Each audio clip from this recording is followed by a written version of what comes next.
Hey, what's up guys, it's your boy KCM What Ifs. Today we are gonna be reading Naruto, the Black Fox, or what if Naruto was killed and joined the Fox Village. So sit back, relax and enjoy. It has been 4 years, 4 long horrible years since that day. Thought 16-year-old medical ninja Sakura Haruno jumped from tree branch to tree branch. She was just a few steps behind her sensei and team leader Kakashi Hatake. Behind her was her new team, Hinata Kiba and Shino. She had joined their team because all the members of Team 7 minus her were either dead or a traitor to the village. Why Sasuke, why did you have to kill Naruto? Thought Sakura as she remembered back to when she had found out her teammate and crush had killed her other teammate. Flashback. The 12-year-old Sakura walked into the Hokage's office. It was strange to be called into the office of the Hokage since she was just a genin. She walked in to find Kakashi, Shizune standing on their side of a sitting Tsunade. "You called for me, Lady Hokage?" asked Sakura. "Yes," said Tsunade as she lowered her head. "We have a report on the mission to save Sasuke." "So are they back yet?" asked Sakura. "No," said Tsunade as she looked down at her desk. Sakura finally noticed the 2 headbands. She knew the 2 headbands, one with a slash though it was Sasuke and the bloodstained one was Naruto's. "What happened?" asked Sakura. "We aren't sure, but at the moment it looks like Sasuke killed Naruto," said Tsunade as Sakura's eyes widened. "What?" asked Sakura. "There was sign of a battle on the border with the sound and I found a pool of blood. The blood type matches Naruto's," said Kakashi. "But no bodies, then they can be alive," said Sakura. "It was too much blood for a single person to lose and live," said Kakashi, "and my ninja's dogs were able to pick up Sasuke's scent leaving the field, but the rain washed away most of the path. Naruto and Sasuke ran into the battle alone and only Sasuke walked out," said Tsunade. "I just can't understand why Sasuke-kun would do this," said Sakura, only to have Tsunade slam her fist down. "Sasuke? You are worried about Sasuke?" yelled Tsunade. "Your Sasuke-kun killed your teammate Naruto and you're worried about Sasuke?" "Lady Tsunade," said Shizune as Sakura just looked at her. "No, she needs to hear this," snapped Tsunade as she remembered the reports of Naruto's promise to Sakura. "Naruto died for you, don't you see that?" Sakura just hung her head in shame. "He loved you and you only care about the guy who killed him," said Tsunade. "How can you live with yourself?" "Tsunade," yelled Shizune. "I can't," said Sakura as Tsunade looked at her. "If I had been stronger then I could have stopped it all from happening." "Then there is only one thing to do, you will become my student," said Tsunade as Sakura looked at her. "Naruto would have wanted you to finish his mission and bring Sasuke back." End flashback. "Sasuke, I am only bringing you back because it is what Naruto-kun would have done," thought Sakura. "Failing in your first mission is not a good way to start," said inner Sakura. "I know, but we were too late. The Akatsuki killed Gaara and then took off," thought Sakura as she looked up at the giant white bird that flew just ahead of them. "But I will not let them get away." As she thought that, a line of bombs went off just in front of the bird. She looked up just in time to see the 2 figures standing on the bird to be joined by a third. The third figure quickly knocked the other 2 off the bird before jumping off a second before the bird exploded. "What the?" asked Kiba. "Hinata, can you see what is going on?" asked Kakashi as Hinata activated her Byakugan. "Yes, the 2 Akatsuki members are on one side of Courage and an unknown is on the other. They appear to be staring each other down," explained Hinata. "An ally?" asked Kiba. "We can't be sure about that. It could be one of Orochimaru people," said Shino. "If it is, then we will have to capture them," said Kakashi before hitting his radio. "Guy, how long?" "It will be a while," said Guy back as he went back to fighting his perfect clone. "Alright, be aware that a new player is on the field and has engaged the Akatsuki," said Kakashi. "Got you," said Guy as he cut his link. "Let's hurry," said Kakashi as they kicked it up a notch. They arrived on the battlefield just in time. "So you're the unknown ninja who has been attacking our bases," said the blonde-hair member of the Akatsuki. "Yes," said the new man. He was tall and dressed from head to toe in black. He had a black traveling cloak that ran from his shoulders straight down to his black boots.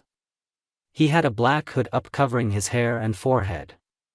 He must have had a justu of some kind on his face because it was nothing but black and with two glowing red animal eyes. "What is your name? I need to know who dies at the hands of my art," said the blonde-hair man.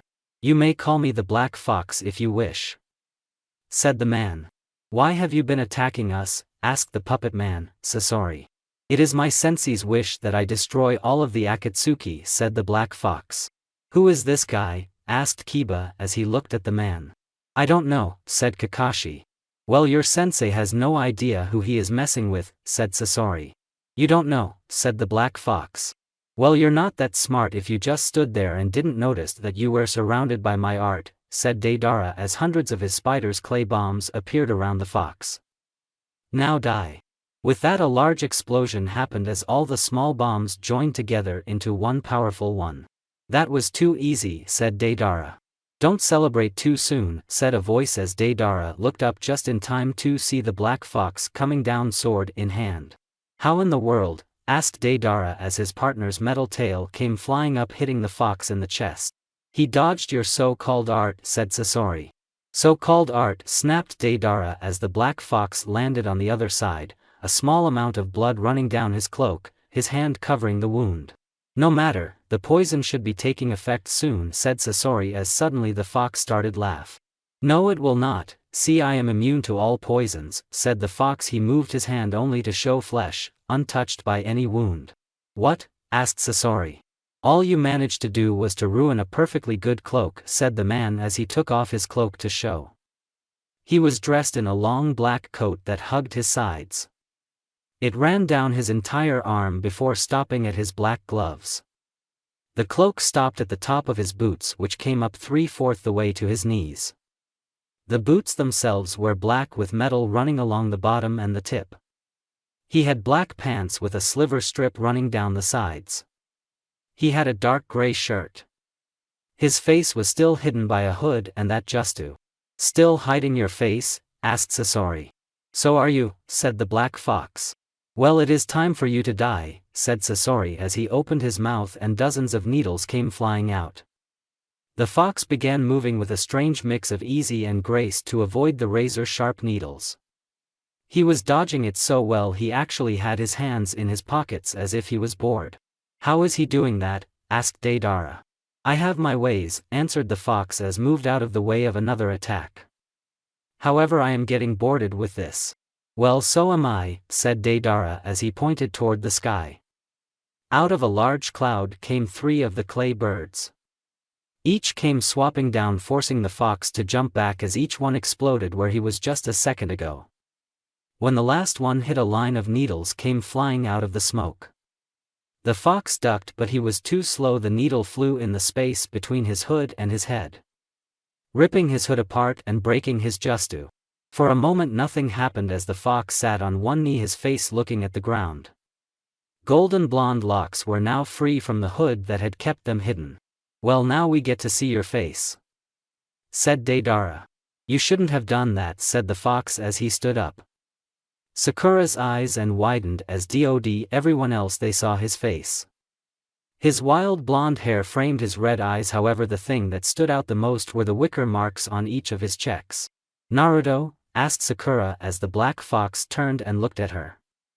Then for a brief second in front of everyone those red eyes turned to sky blue before turning back to red. "How can this be? That is Naruto-kun?" asked Hinata as she fought the need to faint. "How indeed," said Shino. "We have to back him up," said Kiba as he pulled a kunai.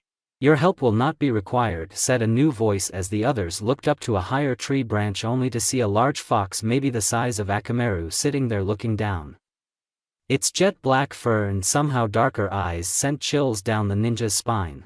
"Who are you?" asked Kiba as he bared his teeth, wondering how he couldn't have smelled the fox before. "My name is Saito, and Naruto and I are a team," said Saito with a small smile showing off his razor-sharp white fangs. "And he has asked to do this alone. How can we believe you?" asked Sakura. "Your trust is not needed, but if you should try to get in our way I will have no problem ending your life," said Saito. "There are 5 of us, 6 if you count Akamaru. We can take you," yelled Kiba. "Foolish dog boy," not knowing when he is outmatched, said Saito with a grin. Tell me, do you not see anything different about me, something you wouldn't normally see in a fox? You talk and a lot bigger, said Kiba, causing Saito to roll his eyes. Beside that, said Saito. You have 3 tails, said Shino, as everyone looked, and he was right, Saito did have 3 tails. Very good, bug boy, said Saito. I am not a normal fox, I am a demon fox. With a rank of 3 tails. That is still 6 tails below the 9 tails, and we humans killed him, snapped Kiba. My father is far from dead, said Saito with a grin as the ninja's eyes widened. What? Asked Sakura. You heard me, I am the son of Kyubi, 9-tailed fox, lord of all demon foxes, said Saito, and Naruto is his student.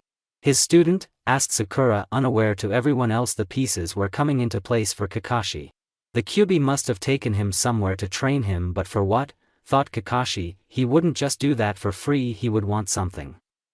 The only thing he wanted was to be free of Naruto. Could Naruto have freed him in order to be trained by him?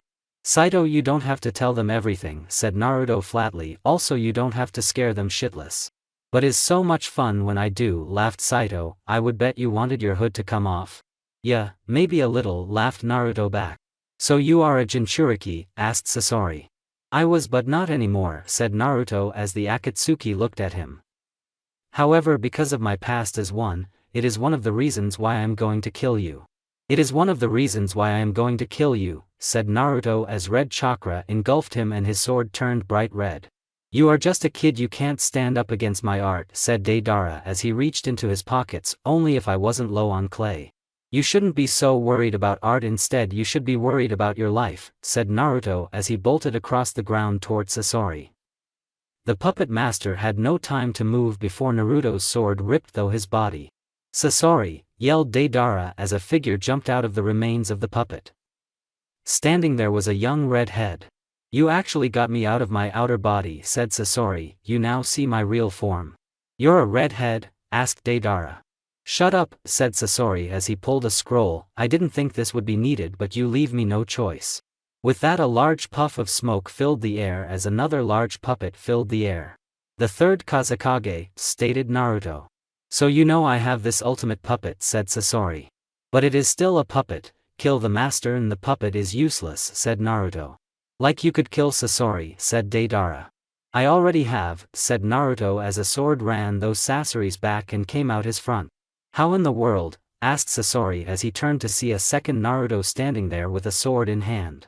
When you cut my hood, I made a clone, said Naruto. Also, I knew about your heart being your only weak spot. My spies know a lot about you. Deidara, get out of here, ordered Sasori as Deidara stood there. Go. Alright, said Deidara as he formed another bird and took flight. How could someone bring down Sasori so easily? So today is the day I die, said Sasori. I wouldn't be so sure about that, Sasori of the red sand, whispered Naruto as he formed a hand sign. Sasori's eyes widened as Naruto's sword and a scroll hanging around his belt turned for a second white for a second before returned to its normal state. Naruto pulled his sword out before kicking Sasori's body to the ground. Well done, Naruto, said Saito as he appeared on the ground beside Naruto.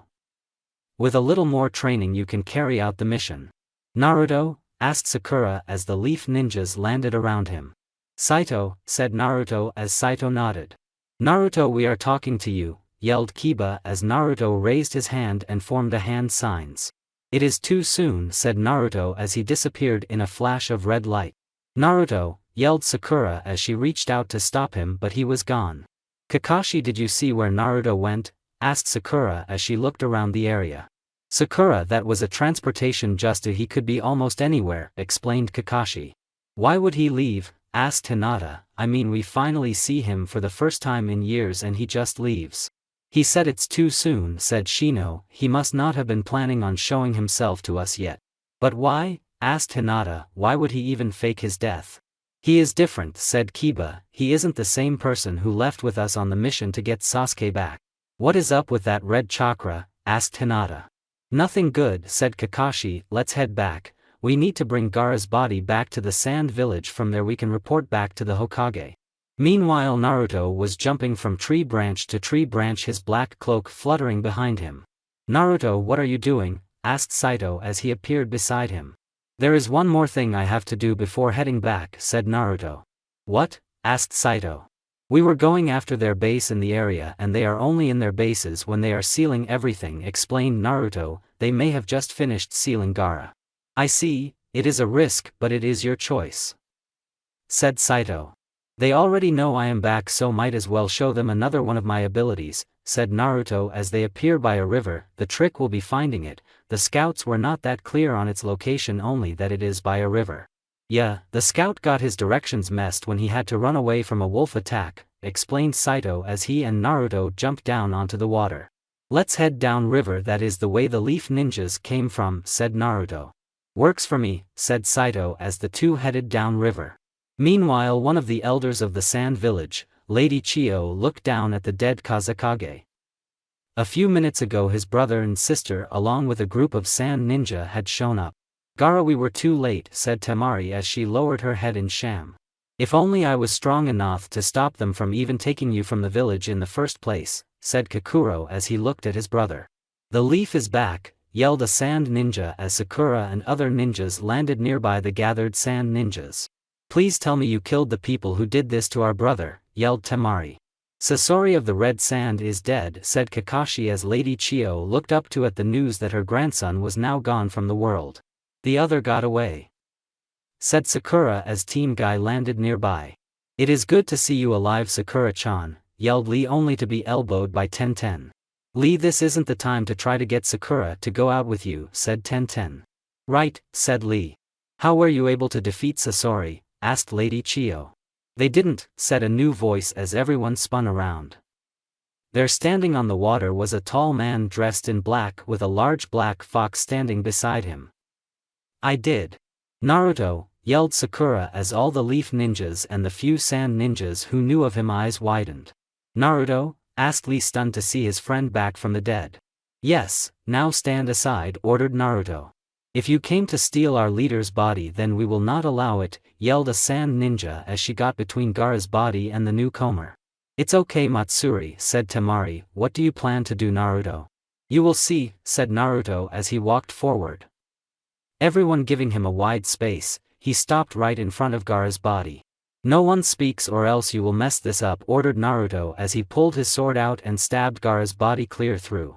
What are you doing? Yelled more than a few sand ninjas. Calm down, ordered Naruto as he started to run thought hand signs so fast that even Kakashi couldn't keep track. Finally he stopped as the sword turned bright red as the tempered in the Akatsuki base dropped down so low that everyone could see their breaths. The stage is set now for the judge. What are you talking about, Naruto? Asked Sakura. Who is this judge? I am, said a whispered-like voice from the darkness of the cave. A sense of dread and fear filled everyone but Naruto and Saito as they stood. Why have you called upon me, Naruto? For you to bring your judgment, Todd, spoke Naruto to the darkness. Very well, said the voice as an image began to form in the darkness. The figure was dressed in a holy black cloak, but you couldn't see what was under the holes. Somehow that was even darker than the darkness that now surrounded them. No one could see the person's face, only pure darkness from under his hood. His hands were not covered with flesh, instead they were dirt-covered bones that somehow moved on their own. He held an ancient scythe in his hand, however even for its age the blade was razor-sharp. In his other hand was a large ancient book. As he moved forward he seemed to float over the ground without touching it. He stopped just in front of Naruto. He is a young dead, said Todd as he opened his book and started flipping those pages. Here, Gaara of the Sand, this weight is heavy. Do you still want to try this? Yes, said Naruto. Very well, said Todd as he closed his book. He then tapped the ground with his scythe as a scale suddenly appeared behind Todd. Let the weighing commences.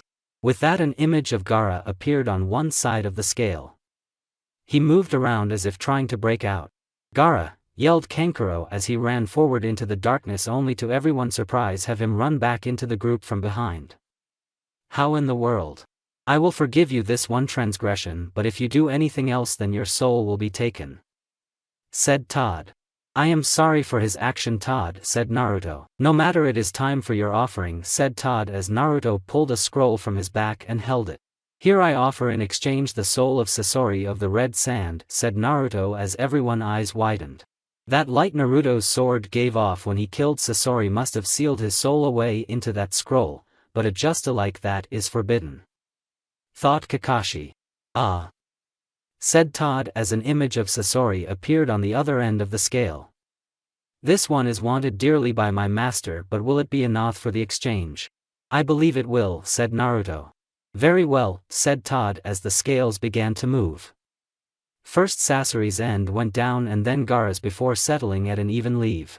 Their weight is the same, the exchange is fair, said Todd as the images disappeared as well as the scales. The exchange can happen. Let's do this, said Naruto as he placed the scroll down on top of the butt of his sword. Todd's hand moved toward the sword, however, and it was a ghostly image of Gaara. The exchange is done, said Todd as his hand crossed over the scroll. The moment it did, the image in his hand changed from Gaara to Sasori. A second later Gaara let out a deep breath. Until we meet again, Naruto, said Todd as he disappeared from sight and the light and warmth returned. Naruto then pulled his sword from Gaara only for everyone to see that Gaara was breathing and didn't have a wound on him. What was that? Yelled Kiba. I traded Sasori's soul for Gaara's, said Naruto as he put his sword away. How can you do that? Asked Temari. With the god of death summoning pack, said Lady Chio. I remember the legends of something like this, but I always thought it was a myth. All myths are based partly on facts, said Naruto. So what did we just see? Asked Kiba. That was Todd, the keeper of the Book of the Dead, said Naruto. For the right price he is willing to trade one soul for any other as long as they weigh the same or he gets the better deal. Weigh? Asked Shino. Their chakra strength the stronger and the age of the person determines the weight of the person, explained Saito before looking at Naruto. It's time. Right, said Naruto as he formed a hand sign. Wait, why are you leaving? Pleaded Sakura. Please Naruto-kun, we are your friends. We all thought you were dead, so why leave? He needs to finish his training, said Saito. He is a leaf ninja, he is coming back with us, yelled Lee. Don't worry my youthful friend, I will save you from this black creature. Lee jumped into the air and tried to deliver a roundhouse kick to Saito only to be blocked by Naruto.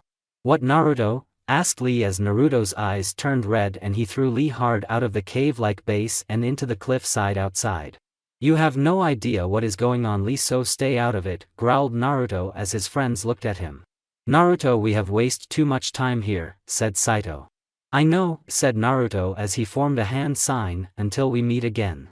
Slowly his body disappeared back into nothingness. Naruto-kun, what happened to you? Asked Sakura out loud as she looked at the spot where Naruto used to be. At least he is still alive, said inner Sakura. But look at how much has changed, he isn't the same person, said Sakura back. Can I bring him back? Sure we can, yelled inner Sakura. What happened? Asked Gaara as he opened his eyes. That will take some explaining, said Kakashi, however not nearly as long as it will to explain this to Lady Tsunade. Naruto, I thought you had more control over yourself, said Saito as they walked through a grassy field. It was seeing her again, explained Naruto as he lowered his head in shame. I thought I had overcome my feelings toward her, but it seems they still have some hold on me. Her? Asked Saito as he searched his memoirs. Ah, the pink-haired young woman is Sakura Haruno? Yeah, said Naruto. So she is the vixen that drives you crazy? Asked Saito. Yeah, said Naruto, however her heart belongs to Sasuke. I see, said Saito, I never understood that about you. You expected my father's offer so that you could bring back a male to the vixen you love. Most males would just try to move in and take the vixen for himself. Sakura's happiness means the most to me, and if that means she is with someone else, so be it, said Naruto. I see, said Saito as they came to the top of a hill. Well, home sweet home. Yeah, home, said Naruto as he looked down at the Demon Fox village. Sakura had never run so fast in her whole life as she and her team made their way back to the leaf. Sakura, I admire your youthfulness, but the others need to rest, said Lee as he looked at the other struggling ninjas. Even Guy and him were having trouble keeping up with Sakura. Lee, said Sakura. Yes. Shut up, yelled Sakura as her speed increased yet again. I have to tell Lady Tsunade, I have to tell her that Naruto-kun is alive though Sakura. Meanwhile in the demon world Naruto was in his home. It was his own private living area on the grounds of the Demon Fox Royal Palace. He was the first human to ever live in the demon world, as such a lot of the things he had wasn't designed for a human to use. However, he had adapted. He hung his cloak and sword on the wall before heading toward the shower. He quickly turned the water on. He stepped into the hot water and instantly his thoughts turned inward. "Sakura-chan," said Naruto as he placed his head against the wall, letting the water run down his body. "Why can't I get you out of my head?" "Because you love her," said a new voice in his mind. "Kyubi," said Naruto as his eyes turned red, "I thought I asked you not to invade my personal mind and you said that you would only use this link in the case of emergency." "Well, your love for the young vixen is messing with your mission," said Kyubi inside his mind. "My mission is the Rikyu Sasuke for Sakura, destroy the sound and remove the Akatsuki from the world," said Naruto. "Somehow I don't think you want to save Sasuke for Sakura. You want the vixen to love you and you believe that if you bring him back she will love you. No offense Fox, but you have no real idea how humans' romances work," said Naruto. "And neither do you," said Kyubi as his voice faded from Naruto's mind. "I really hate him sometimes," thought Naruto as he turned off the water and headed toward bed. He would begin training again in the morning. Meanwhile in the Leaf, Tsunade was about to finish for the day when Sakura burst through the door. "Lady Tsunade," yelled Sakura in between deep breaths. "What is it, Sakura?" asked Tsunade. "It's Naruto, he is alive," said Sakura as Tsunade's eyes became as wide as dinner plates. "What?" asked Tsunade. "We saw him on our mission," said Kakashi as Tsunade looked toward him. "He killed a member of the Akatsuki as if it was nothing." "Are you sure it is Naruto?" asked Shizen. "Yes, we are sure," said Shino as everyone else entered the room. "Well, where is he?" asked Tsunade. "Sorry, after he brought Gaara back to life he did some transportation justu and got away," said Sakura. "Brought Gaara back to life?" asked Shizen. "Yeah, he summoned someone named Todd and traded the soul of the Akatsuki member he killed for Gaara's," said Kakashi as Tsunade's eyes widened. "That is a forbidden summon that hasn't been used since the dark times before even the nations were formed," said Tsunade. "It gets worse, he was traveling with a large fox," said Kakashi. "The Kyubi?" asked Tsunade. "No, the fox is named Saito." "He is the son of the Kyubi," said Kakashi. "Son of the Kyubi," said Shizen. "He said Naruto was the Kyubi's student," said Kakashi as Tsunade's eye widened. "The Kyubi's student?" asked Tsunade as Kakashi nodded his head. "How could he be alive? I thought Jiraiya said Naruto's name was faded from the Toad summon scroll," said Kakashi. "I don't really know," said Tsunade as she turned to Shizen. "Send a message to the pervert and tell him to get his ass back here now." "At once," said Shizen. "So what are we going to do, Lady Tsunade?" asked Kakashi. "We can't spare the resources to go after Naruto and Sasuke." "Go after Sasuke," stated Sakura as everyone looked at her. "How can you say that? Naruto-kun never turned his back on us, we can't abound him," snapped Hinata. "Hinata, Naruto-kun will go after Sasuke," said Sakura. "If we find Sasuke we find Naruto-kun." "She is right," said Kiba. "Naruto will likely go after Sasuke, so if we get him we get Naruto." "Alright, we will go after Sasuke in hopes of finding Naruto," said Tsunade. The next morning Naruto woke up and did his normal routine, push-ups, sit-ups, lifting weights and running. "Morning, Naruto," said the Kyubi as he walked up to Naruto, who was currently sitting on top of the water in meditation. "Morning, Kyubi," said Naruto as he looked up at the logger dark red fox with 9 tails. "How are you going on perfecting the sage mode?" asked the Kyubi. "Every day I get close, but it is slow," said Naruto. "Good, you have progress much more than I thought possible," said Kyubi. "However, I am still not ready," said Naruto, "and time is running out to save Sasuke." "Yes, but focus on your training. If you rush into battle without being ready then you will be killed and then no one will be free to bring Sasuke back," said Kyubi. "I know," said Naruto. "Let me see how far you have come," said Kyubi as Naruto nodded his head. He stood up and formed an hand sign as red chakra surrounded him. Slowly his skin started to fall off as he started to change. "There," said Naruto in a deeper voice, "that is about how far I can go. I see, said Kyubi, you are near. I know, said Naruto as he turned back to normal except his skin was slightly burned, also it still hurts when I use it. That is to be expected, said Kyubi. Now how are you doing with the fact that your friends believed you to be dead? Actually better than I though, said Naruto as he put his cloak back on and grabbed his sword. It is kind of liberating being free from the orders of a leaf ninja and those eyes in the village, and yet I miss my friends, but I enjoyed not seeing those eyes more. Once you finish your training you may return to the village, said Kyubi, however if we should ever need you. I know, said Naruto, I will come. Good, now get back to work, ordered Kyubi as he turned and walked away. Meanwhile in the leaf Sakura sat at the barbecue stand just looking at her food as it burned over the hot coals. What is up forehead? Asked her best friend Ino as she, Shikamaru and Choji walked into the food stand. Yeah, you look very bad, said Choji, like you have something on your mind. I do, said Sakura. Naruto is alive. What? Asked Shikamaru, stunned to hear that. Are you sure? Asked Ino. Yeah, he appeared in our mission to save Gaara, said Sakura. So where is he? Asked Choji. He didn't come back with us. He used a transportation justu and disappeared, said Sakura sadly. Where did Naruto learn something like that? Asked Ino.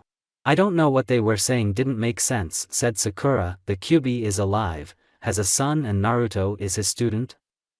How can that even be when the fourth Hokage killed the demon fox? Across the street stood two figures, a man with long dark hair and red eyes and a woman with long white hair and red eyes. Foolish humans, said the man as he listened to the young humans talk. 99% of humans are foolish, said the woman. So, Saito, it's the pink-haired vixen that has Naruto's heart?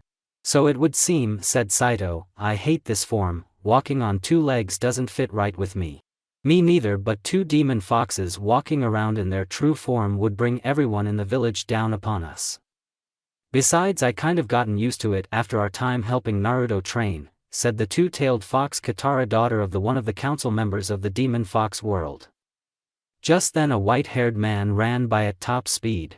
Ah, there is Jiraiya the Toad Sage, Naruto's old teacher, said Saito as he watched the old Sannin make his way toward the Hokage tower. I'll take care of the sage, you learn more about the vixen's feelings toward Naruto.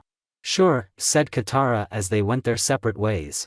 What is this about Naruto? Yelled Jiraiya as he burst through the Hokage's office doors. Well, at least he is coming through the door now, thought Tsunade as she turned to look at her old teammate. Naruto was spotted during the missing to Resurrecting Gaara from the Akatsuki, explained Tsunade, however he is extremely different. Different how so? Asked Jiraiya. He killed Saito of the Red Sand with easy, said Tsunade as Jiraiya's eyes widened as he heard his student had killed a legendary ninja. Wow, the training techniques I taught him must have really been useful if he's as strong as you say he is, said Jiraiya as mentally patted himself on the back. Wow, humanity's stupidity has fallen to a new low, a low I believed impossible. Said a new voice as the two Sennin turned toward the window only to see a man sitting there looking in on the two of them with red glowing eyes. Who are you? Snapped Tsunade as she got into a stance and turned toward the newcomer. Please, I have no intention of fighting the two of you, beside if I did it would only upset Naruto with me, said the man. You know Naruto? Asked Tsunade as the man came through the window and started to change. He went down on all fours as black fur ripped across his body and his joints changed. 3 black tails appeared as his face changed into that of a fox. Of course, the only reason I learned how to take that weak human form was to help Naruto train, said the fox. I am Saito. Meanwhile across town Sakura still sat with Ino, Shikamaru and Choji as Sakura told them everything about their encounter with Naruto. They had been joined by Hinata, Shino and Kiba who shared their own stories.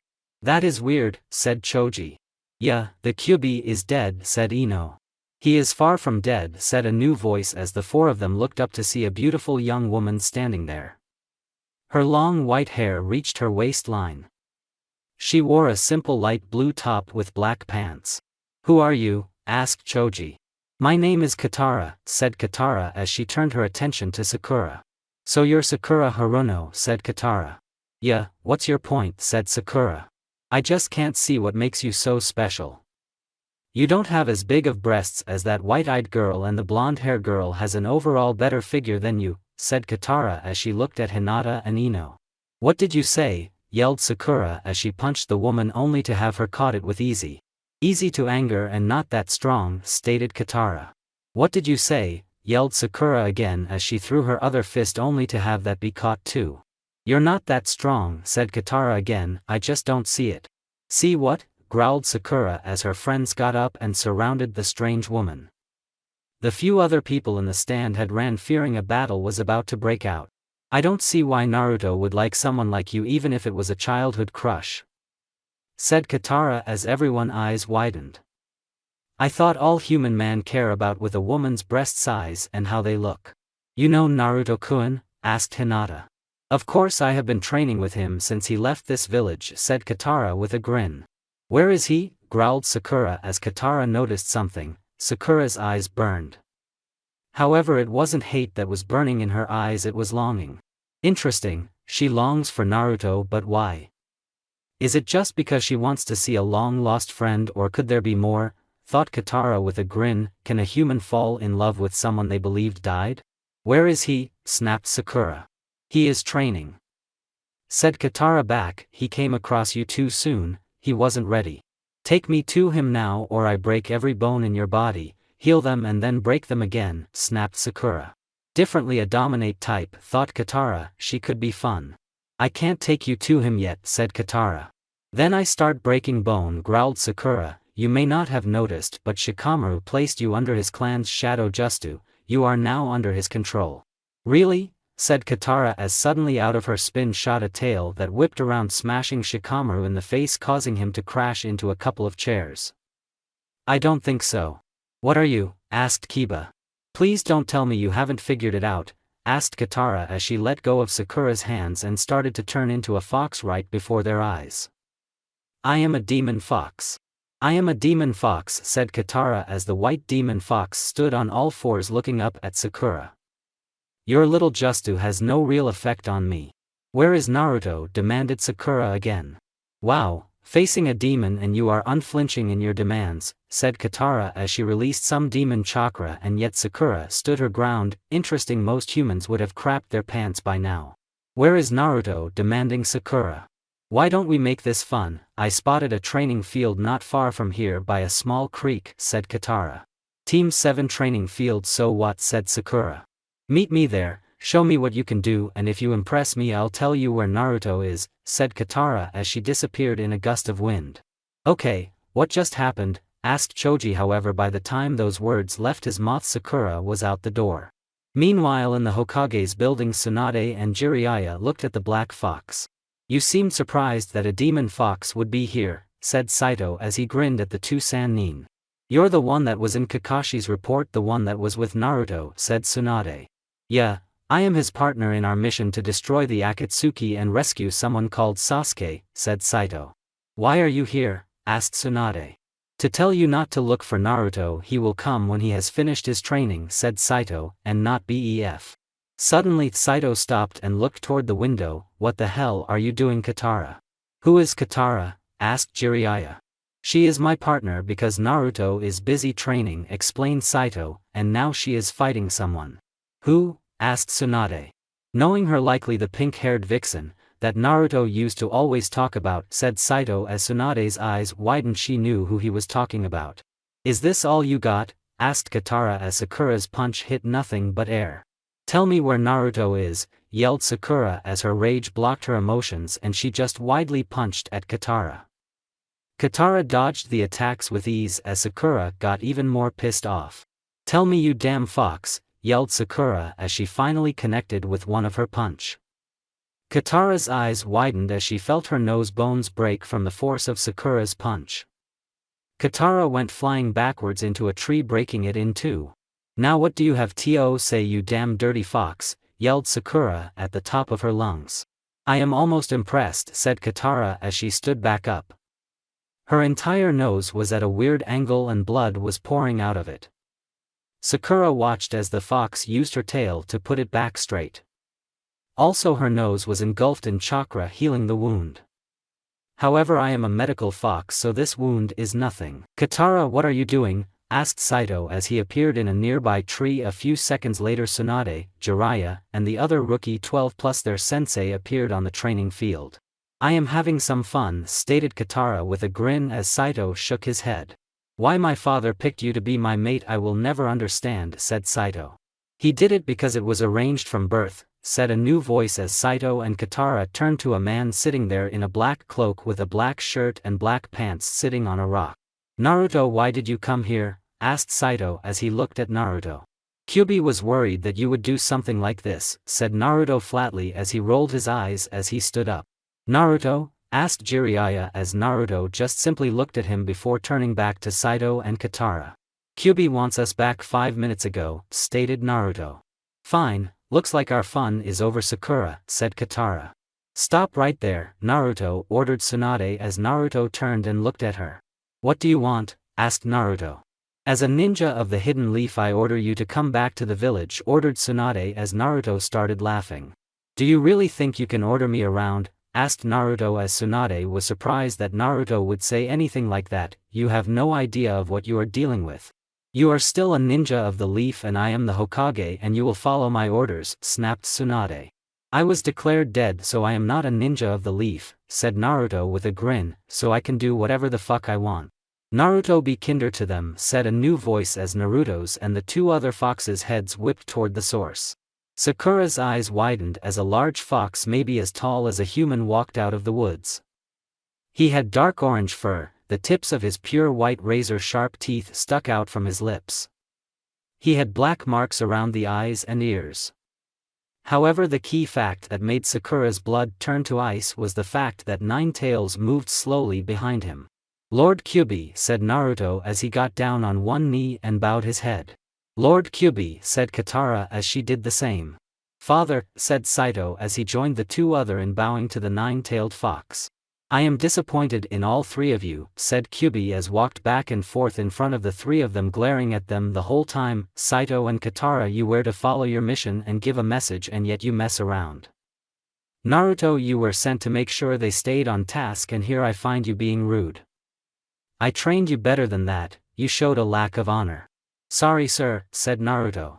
The Kyuubi closed his eyes and let out a breath. You are forgive, you three are still young and youth tends to walk together with stupidity, said Kyuubi. Thank you sir, said Saito. Just make sure it doesn't happen again, said Kyuubi. Now you three head home. Yes, sir, said the three of them. They could only watch as Saito disappeared in a flash of flames, Katara in a gust of wind and Naruto simply faded away, leaving only Kyuubi standing there. Where is Naruto? Asked Sakura. He has returned to our world, said Kyuubi. Bring him back now, ordered Sakura.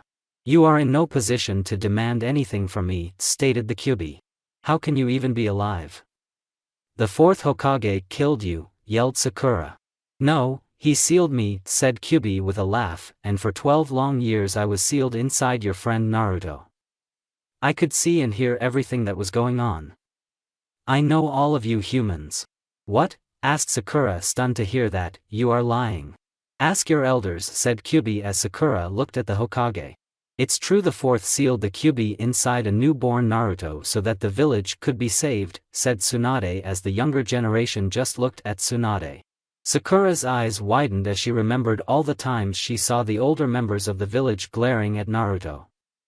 How they mistreated him, how he used to come to school with bruises on his body and how a lot of stores refused to let Naruto enter. It started to make sense. They blamed Naruto because of the demon he carried inside him. How did you get free? Asked Jiraiya. Naruto and I made a deal, said Kyuubi with a grin. You should thank Sasuke Uchiha for setting up the conditions for the deal. What are you talking about? Asked Sakura. Your Sasuke-kun stabbed Naruto in the chest with his Chidori, said Kyuubi. Blood was filling his lungs and he was drowning in his own blood. And you used the opening to take advantage of Naruto-kun and use him, yelled Sakura. He came to me, said Kyuubi with a toothy grin. I was preparing to pay the costs for my freedom. What are you talking about? If Naruto dies then you die, said Jiraiya. That is how the seal works. Simple-minded humans, do you really think I didn't have a way to get free? Said Kyuubi as his grin grew. It would have cost me a lot but I would have been free. All I would have to do was give up 7 of my 9 tails and the death god would have let me go free. So you and Naruto made a deal, said Tsunade. Yes, he freed me and with my full power I heal his wounds and take him to our world, said Kyubi. The whole training thing? Asked Tsunade. I need an instrument to take down the Akatsuki and Naruto wanted to power to bring back Sasuke to a certain someone, said Kyubi as he looked at Sakura. However, he knows the real threat is the Akatsuki and Sasuke is just a side mission that can be done when we are not busy. Give Naruto-kun back, cried Hinata. He will be free to return when he has finished his training, said the Kyubi. However, if he chooses to come back isn't up to me. Why wouldn't he come back? We are his youthful friends, yelled Lee. God, your voice is even more painful than ever, said Kyubi as he remembered having to deal listening to that voice while he was inside Naruto. Now as for your question, years changes people and he has free will. Why should we trust you? You did attack our village, stated Tsunade. I had my reasons for attack this village. As for two trusting me, I have kept my word to Naruto, said Kyubi. Now I must get going. Kyubi, let's make a deal, said Tsunade as the Kyubi stopped in his tracks and turned and looked at her. You have nothing to offer me, said Kyubi. Information, Jiraiya has a network of spies all working to find the Akatsuki, said Tsunade. So do I, said Kyubi. Then two forces are better than one, said Tsunade. We share information about the Akatsuki.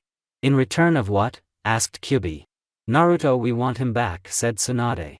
Naruto is free to come and go as he pleases and I will not force him to go anywhere, said Kyubi.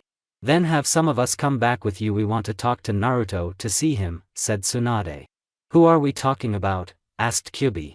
His teammate Sakura Haruno and his sensei Kakashi Hatake, said Tsunade.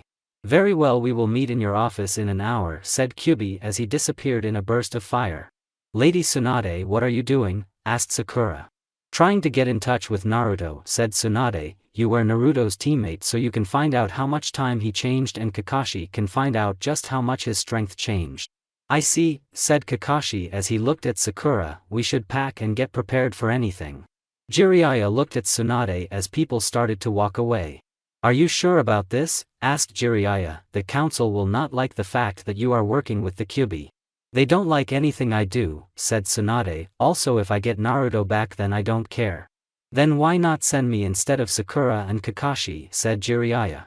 Because I can't send the spy master, we need to hold up our end of the bargain, said Tsunade. I'll get on my contacts, said Jiraiya, but do you think Naruto will want to come back? He looks like his father, and I am betting deep down he is still the same Naruto, said Tsunade. I hope you're right on this one, said Jiraiya. You tend to lose on your bets. Let's hope I win this one, said Tsunade. You're doing what? Asked Naruto as he looked at the Kyubi. I am bringing Sakura Haruno and Kakashi Hatake here, said Kyubi. Why? Asked Naruto. To get information on the Akatsuki, stated the Kyubi as Naruto's eyes narrower. Bull, snapped Naruto. I am not lying, Naruto, stated the Kyubi. There is more, snapped Naruto. If anything, your actions today prove that you lost your ability to interact well with humans, said Kyubi, and you are a human. But why them? Asked Naruto. It is what the Hokage pick, said Kyubi. Fine, said Naruto as he turned and headed toward the training ground to work off some pent-up rage. Also because you can't master the Sage mode until you figure out your feelings toward the vixen, thought Kyubi. Sakura had rushed home as fast as her legs could go. She burst thought the door and sprinted up the stairs and into her room. Sakura, is that you? Asked her mom from downstairs. Yeah, Mom, yelled Sakura from upstairs as she started packing everything she could find. She didn't know what she would all need, so she started packing everything, including things she likely wouldn't need. As she finished packing, her mom appeared in her doorway. You have a mission? Asked her mother Rin Haruno. Sakura turned to look at her mom Rin Haruno. In a lot of ways Sakura looked like a younger clone of her mom. They both had pink hair, however her mother's reached her butt. They both had the same eye color. Most of Rin's friends, including Ino's mother, had said Sakura was a younger version of her mother. Yeah, do you remember when I told you we saw Naruto on our last mission, said Sakura. Yeah, said Rin with hate in her voice. Crap, Mom always hated Naruto-kun and tried everything to get me off his team, thought Sakura. I never knew why and she never told me why, but Dad was killed by the Kyubi, and since Kyubi was sealed inside Naruto, that explained why she hated him. Well, we got a lead on where he may be and Kakashi-sensei and I are going to see if we can find him, said Sakura. Laid Sakura. Don't lie to me, Sakura, stated Rin. Crap, somehow she can find out when I am lying, thought Sakura. Well, our source of information is the nine-tailed fox, Kyuubi, said Sakura as Rin's eyes widened. What? Yelled Rin as Sakura finished packing. Naruto doesn't have the Kyuubi in him anymore, Mom, said Sakura as Rin's eyes widened even more. Yes, I know about his past. Then you know what that thing did to our family. He took away your father, snapped Rin. And the Kyuubi and Naruto are two different people, explained Sakura as she put her backpack on. You can't blame Naruto for the sins of the fox. I can blame whoever I want. Sakura, I forbid you to go, ordered Rin. Mom, even if I wasn't ordered by Lady Hokage I would still go, said Sakura as she pushed past her mother and headed out the door, slamming it behind her. She bolted to the Hokage's office. She stopped outside the door only to hear crying coming from within. She pressed her ear against the door only to hear Hinata's voice. Why not? Cried Hinata. Hinata, like it or not, Sakura was on Naruto's team when they were genin, said Tsunade. But she doesn't care about Naruto-kun, she cares about Sasuke, said Hinata as Sakura tightened her fist. How dare she accuses me of not caring about Naruto-kun, thought Sakura as she fought the need to punch the door down and beat Hinata senseless for what she was saying. Hinata, I am sorry, but let's face the facts. Sakura and Naruto have been closer than you and Naruto, said Tsunade. They have been though more together. But, said Hinata. Hinata, I am sorry, but we need to get Naruto back and that is why I am sending his teammates, said Tsunade. But, I love him, said Hinata shakily. I know, Hinata, and when we get Naruto back, and Sakura and Kakashi are best for that, said Tsunade, when we get Naruto back then you can try and make him fall for you. Very well, said Hinata as Sakura heard her walk toward the door. Sakura stood back as the door opened and Hinata walked out. Her head was down and she had a bag on her shoulder. She wanted to take our place, thought Sakura as Hinata looked up at Sakura with hate in her eyes. It was the first time Sakura ever saw that amount of hate in her friend's eyes. You can come in now, Sakura, said Tsunade as Sakura rushed by a pissed-off Hinata and entered the Hokage's office, closing the door behind her. Yes, sensei, said Sakura. This is a very risky mission. You will go into the world full of demons and up against the Kyuubi himself, said Tsunade. If it brings Naruto home I don't care about the danger, said Sakura defiantly. Good, because your mission is to bring Naruto home, said Tsunade. Good luck with that, said a new voice as they turned to see the white fox known as Katara sitting by the door. Naruto can come and go as he pleases, you will have to convince him, and if you force him then we will have problems. I thought Kyuubi was coming, asked Tsunade. He was too busy to come, so I was sent. I mean, I will be queen once the Kyuubi retires and his son takes the throne, said Katara with a grin. Of course that isn't going to happen for a while.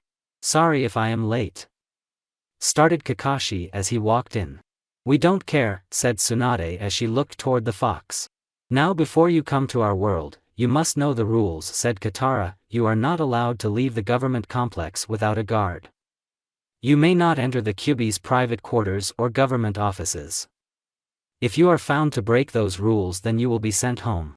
We understand, said Kakashi as he closed his orange book before placing it in his back pocket. Very well, you will stay as long as you follow the rules or until Naruto finishes his training, said Katara as her eyes glowed before a swirling tornado of chakra engulfed the room.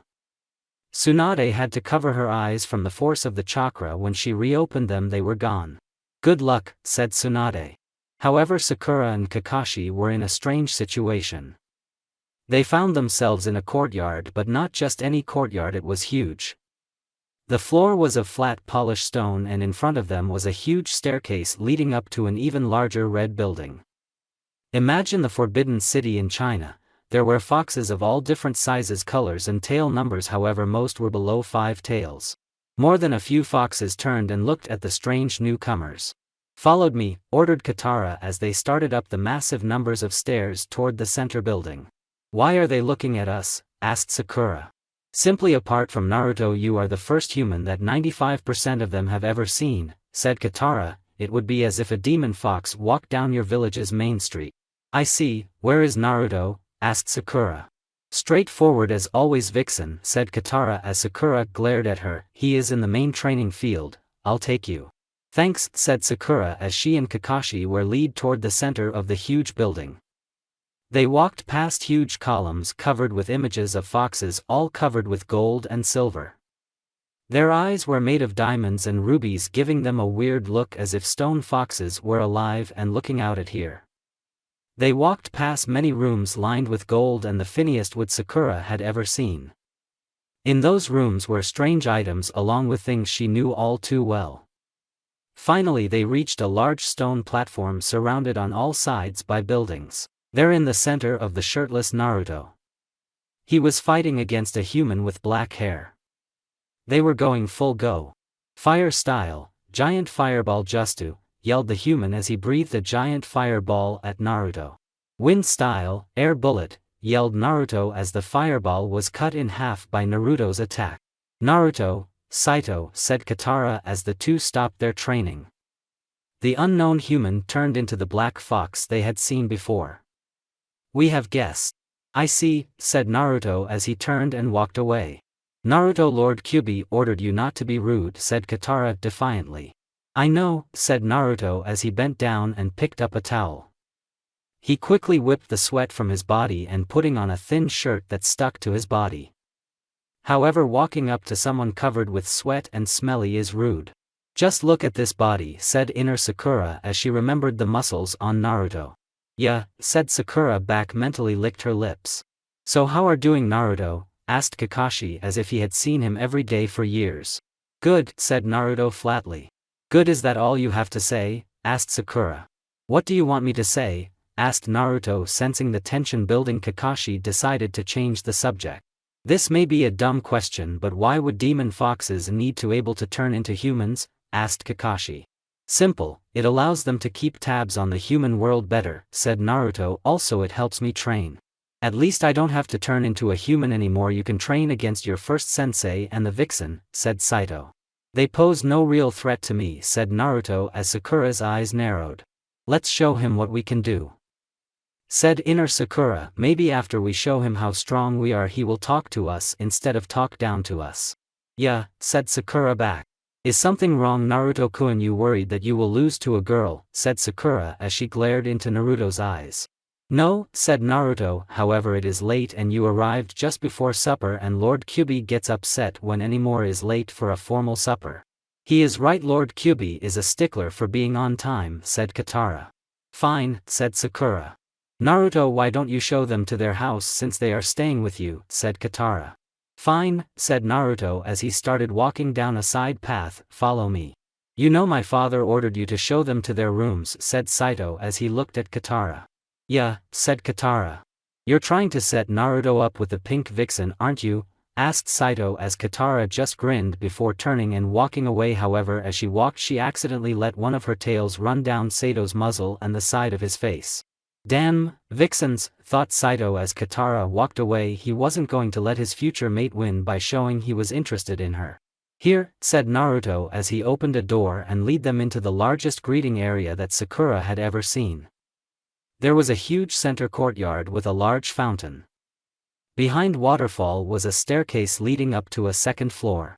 Ground floor is living room, training room and other basic stuff, explained Naruto. Upstairs are the bedrooms. I don't care which ones you take. Can we take yours? Asked Sakura with a wink as Naruto just looked at her. No, said Naruto, I would hurry up and place your bags in your rooms. We leave in 10 minutes. With that Naruto disappeared up the staircase before disappearing into a side room that must be the bedroom. I'll take the room away from Naruto, said Kakashi with a wink as he walked up the stairs. Sakura walked up the stairs and took the bedroom right beside Naruto. Maybe we can get into Naruto-kun's bedroom, said inner Sakura as Sakura opened the door to her new bedroom. Her eyes widened at what she saw. There was a huge bed with columns at each corner and a red silk canopy over the red coverings. She jumped onto the soft bed looking up at the ceiling. She could hear water running nearby. Naruto must be taking a shower, thought Sakura. If only we shared bathrooms, then maybe I can accidentally walk in on him or him me. Too bad we don't, said inner Sakura as Sakura looked toward her private bathroom. A few minutes later the sound of Naruto's voice came from outside her door. It's time, said Naruto. Alright, I am about to have dinner with a bunch of demons including the one who killed my father, thought Sakura as she straightened her cloths before heading out the door. She walked out the door and saw Naruto and Kakashi waiting by the water fountain. Sakura and Kakashi's head were looking around as they walked into the main dining hall. It was the greatest sight Sakura had seen in a long line of great sights she had seen that day. It had a large vaulted ceiling with diamonds and other rare jewels in the ceilings, making the ceiling look like a starry night sky. There was a huge ancient-looking dark wood table around it sat a dozen foxes all with different numbers of tails and different colors. At the head of the table was the Kyuubi. Ah, Naruto, you are on time, said Kyuubi. As always, said an elder fox. Who are the other two humans? Asked another elder. Naruto, are you going to introduce your friends? Said Kyuubi. Yes, sir, said Naruto, this is Sakura Haruno and Kakashi Hatake of the village hidden in the leaves. Your former teammates, correct? Asked a light blue fox with 7 tails. Yes, Councilman Gyakko, I see you have been listening to your daughter, said Naruto with a smile as Gyakko smiled back before laughing a bit. Well, it is kind of hard not to listen to her, she takes after her mother, said Gyakko as he looked toward Katara who sat beside Saito to the right of Kyuubi. Please take a seat, said Kyuubi as Naruto walked over and sat to the left of Kyuubi across from Saito. You too. Sakura decided to sit beside Naruto with Kakashi sitting beside the demon fox Gyakko. Now that everyone is here we may eat, said Kyuubi as Sakura looked at the food for the first time. It was strange, it was almost the same thing she expected to see at a human table. However, there was a lot more meat and few vegetables. Sakura couldn't help but watch as the demon foxes used their multiple tails to pick up the food and their cups. Sakura looked over and saw Naruto eating as if it was normal. Kakashi was doing the same. Sakura reached up and took food of her own. So Naruto, does this vixen belongs to you? Asked Gyakko as Sakura's eyes widened. No, said Naruto, as far as I know Sakura is unclaimed. What are you talking about? No one owns me, snapped Sakura. Calm down, Sakura, said Naruto as Sakura looked at him. They are asking if you're my girlfriend. But they said own and claim, said Sakura. Different meanings, said Naruto. See, when a demon fox is dating each other, they claim each other and other demon foxes are not allowed to date them. Owning means that they are married, they own each other and no one else is allowed to take them. Ah, said Sakura. I am sorry for the word mix-up, Naruto was confused the first year he was at our table, said Gyakko. Well, I am sorry for yelling, but to say to a human that someone owns them means slavery, said Sakura. I see, said Gyakko, I am sorry for the mix-up. That is okay, said Sakura. So why are you here? Asked another female Snow White fox, named Musique. Well, that is a complicated issue, said Kakashi. We are here for 2 reasons. First, to find out how much my old student has changed and to try and get him to come back to the village once he is finished here. I see, and I sense another reason, said Musique as she looked at Sakura. Mother, please don't pry into other personal business, said Katara. Very well, said Musique to her eldest daughter. So Lord Kyuubi, how are talks going with the sharks? Asked another fox. Sharks? Asked Sakura as she looked toward Naruto who was pouring himself another glass of water. You know there are 5 major ninja nations? Asked Naruto. Yeah, the lands of fire, wind, earth, lightning and water each has their own ninja village, said Kakashi. Tension isn't just in human nature, said Naruto, there are 6 major demon village each populated by a different summon. So sharks is a different village and a different summons? Asked Sakura. Correct, young vixen, said Kyuubi, the demon sharks are on a different side of an alliance between the 6 demon summons left over from the last demon war.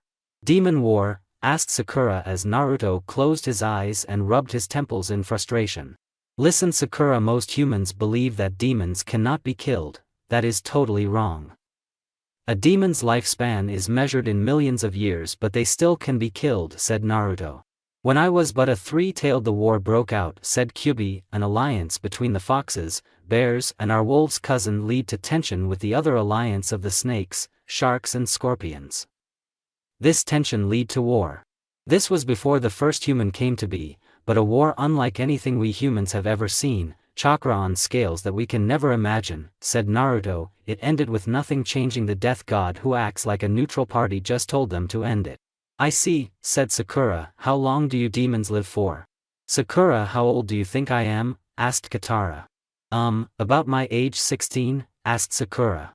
In a way you are correct, but we age slower. I am 16 million years old, said Katara. I will likely die between 85 million and 100 million, that is how long we live. I had no idea, said Sakura. Yes, I am nearing retirement age myself, said Kyubi. Please don't say that, Lord Kyubi, said Katara. Once my son here has mastered 6 tails, I will hand the throne over to him, said Kyubi. That should happen in another 5 million years. 10 if my future son-in-law doesn't grow up some more, laughed Gyako as Saito pouted at his future father-in-law actions. So you two are engaged? Asked Sakura as she looked at Saito and Katara. Ever since we were born, said Saito. Yeah, I am the first daughter of the head house of wind and Saito is first son of the house of fire, said Katara, and our firstborn male pup will be arranged to be married as you humans say to the first daughter of the house of water. It goes around though the 5 chakra types, which one represented by a royal house, said Kyubi. I see. Does arranged marriages happen to all demon foxes? Asked Sakura.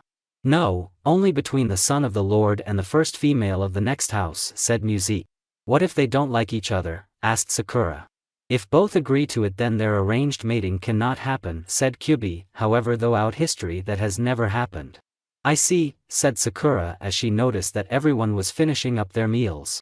Why don't we retire for the evening, said Kyubi as he looked at Kakashi and Sakura. I know how far Naruto has come, but I want to know how he compares to people he grew up with. What does that? Asked Sakura. Tomorrow morning you guys fight me, said Naruto with a grin. Crap, can we really hurt Naruto-kun? Asked inner Sakura.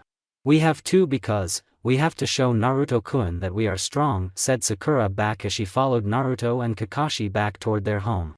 Naruto didn't say anything as they walked toward the house, and as soon as he walked into the house he walked up to his room, closing the door, the lock sounding behind him. Kakashi-sensei, why is Naruto acting this way? Asked Sakura, only to see that her sensei had his perverted book out. Well, said Kakashi as he closed his book, that is a difficult. First you know about the demon that used to be within Naruto. Yeah, said Sakura. Well, anyone my age or older would know full well what was within him, and we all lost someone near to us, said Kakashi. We all hated the Kyubi therefore. They hated Naruto-kun, said Sakura. Yeah, and then the villagers went around beating him up or worst, said Kakashi remembering the reports. Imagine Sakura having everyone hate you and you have no idea why. I would hate everyone, said Sakura. That is what happened to Gaara, but Naruto didn't he keep driving for accepts and then he made friends with Sasuke, you and the others, even though deep down I think he feared what would happen if you guys found out about his demon, said Kakashi. But we know now, said Sakura.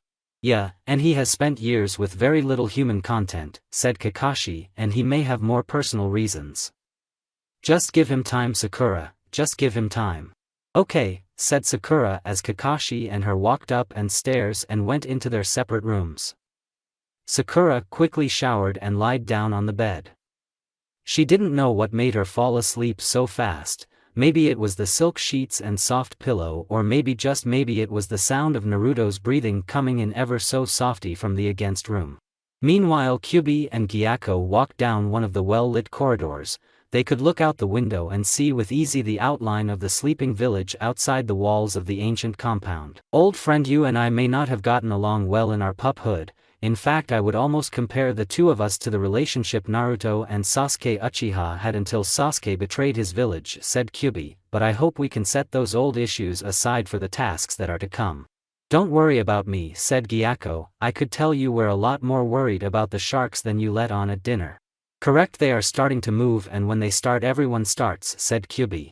Then I have to ask, why did you take the human Naruto on as a student? You must have known that it would piss off the other nations, stated Gyako. I knew, but I had reasons why Naruto needed to come here, said Kyubi to his old friend. They are? Asked Gyako. One, because of all the pain and suffering he suffered in his life because of me needed to be repaid, said Kyubi. Is that all? asked Gyako. No, I need him to deal with Akatsuki in the human world. We can't send a bunch of forces down into the human world after them, it would break the treaty, but Naruto is a human with our summoning pack," said Kyubi. "I see, he can go after the Akatsuki for us," said Gyako, "and if he should need us he can summon us, and since it is a summon it is allowed in the treaty." "Yes, the Akatsuki may not be a huge threat to our nation, but they are a problem I would rather not deal with," said Kyubi, "and since the treaty ending the last war allows the use of summons in the human world it is perfectly legal."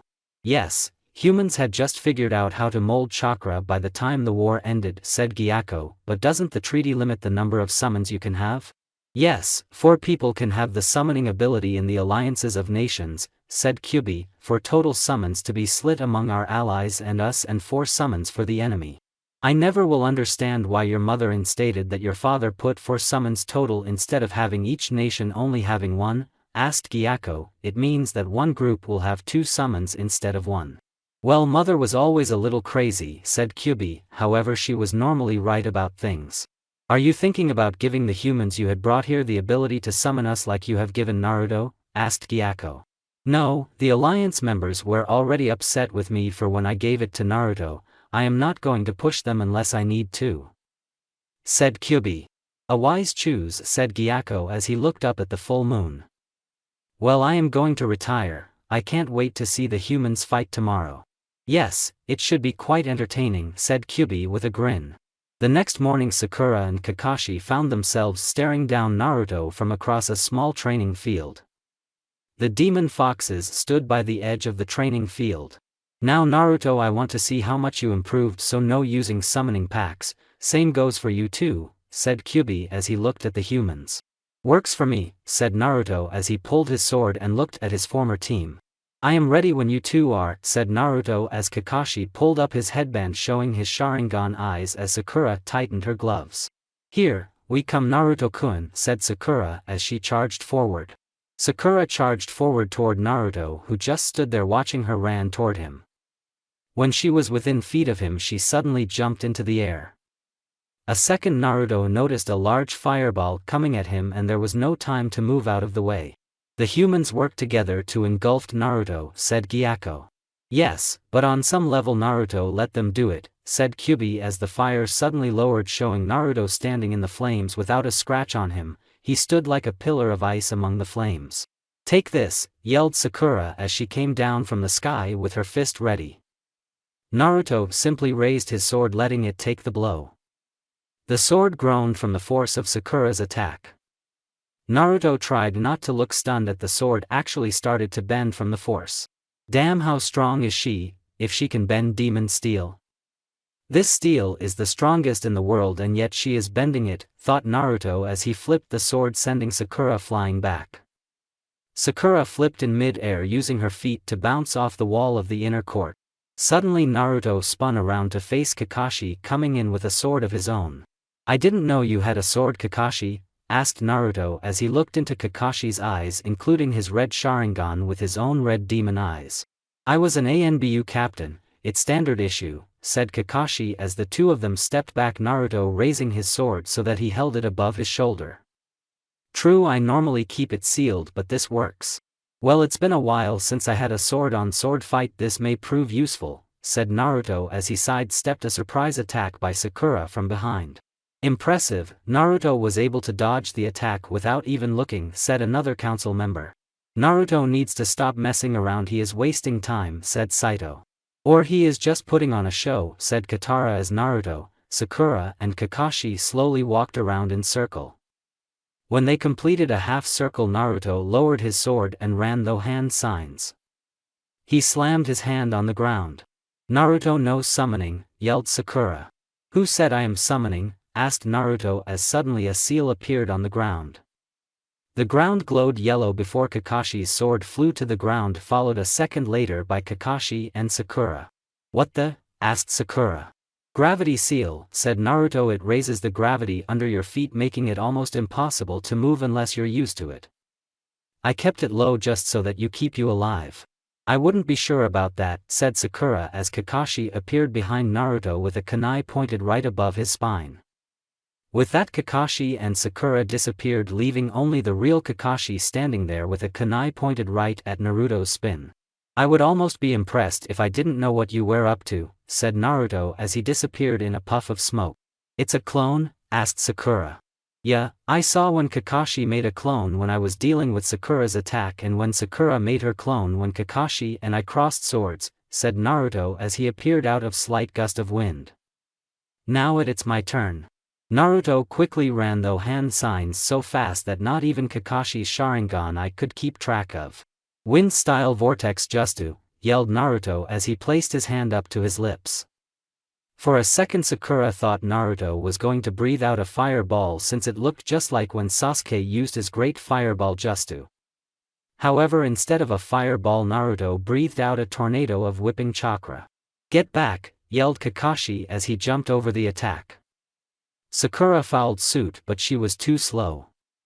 Her foot got caught in the attack. The wind-laced chakra ripped apart her boat, cutting into her skin. Sakura jumped back, pain shooting up her leg.